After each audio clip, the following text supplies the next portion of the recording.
আশুরার দিনে আমাদের জন্য এক নাম্বার হলো রোজা রাখা।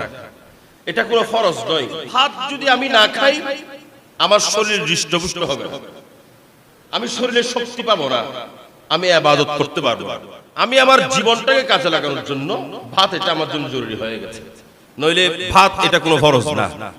ঠিক তেমনি আশুরার রোজা এটা আমাদের জন্য ফরজ নয়, কিন্তু ফরজ না হলেও আমরা যেহেতু গুনাহগার বান্দা, আমাদের প্রত্যেকটা কদমে কদমে গুনাহগুলো যদি আমরা মুছে দিতে চাই, এটা আমার জন্য আমাকে অবশ্যই আবশ্যক করে নিতে হবে।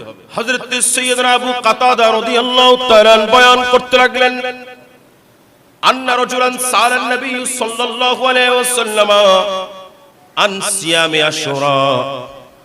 আল্লাহর রাসূলের দরবারের মধ্যে এক ব্যক্তি এসে প্রশ্ন করলেন, ইয়া রাসূলুল্লাহ, আশুরার রোজাটা কি? ফাকালা আহাসিবু আলাল্লাহি আন ইউকাফফিরা আস-সানাতা আল্লাতী ক্বাবলাহু। আমার রাসূল সাল্লাল্লাহু আলাইহি ওয়াসাল্লাম বলেন, আমি আশা করি এই দিন যে ব্যক্তি রোজা রাখলো, এই একটা রোজার কারণে আল্লাহ জাল্লা শানুহু এক বছরের গুনাহ মাফ করে দেবে। এটা ছিল মুসলিম শরীফের এবং আবু দাউদ শরীফের। হযরত আব্দুল্লাহ ইবনে আব্বাস রাদিয়াল্লাহু তাআলা বর্ণনা করতে লাগলেন, নবী করিম রাউফুর রহিম সাল্লাল্লাহু আলাইহি ওয়াসাল্লাম এলান করতে লাগলেন, সুমু ইয়াওম আশুরা ওয়া খালিফু ফীহি ইয়াহুদ সুমু ক্বাবলাহু ইয়াওমান আও বা'দাহু ইয়াওমান।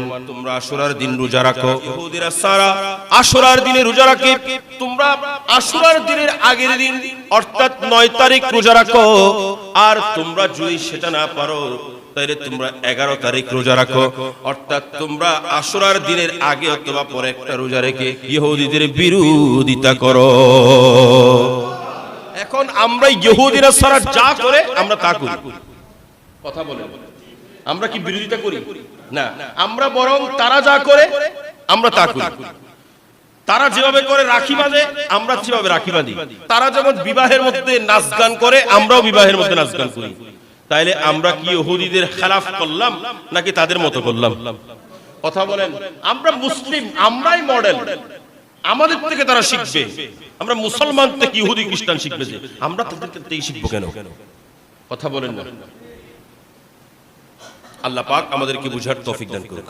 এরপরে আশুরার দিনের দ্বিতীয় নম্বর আমল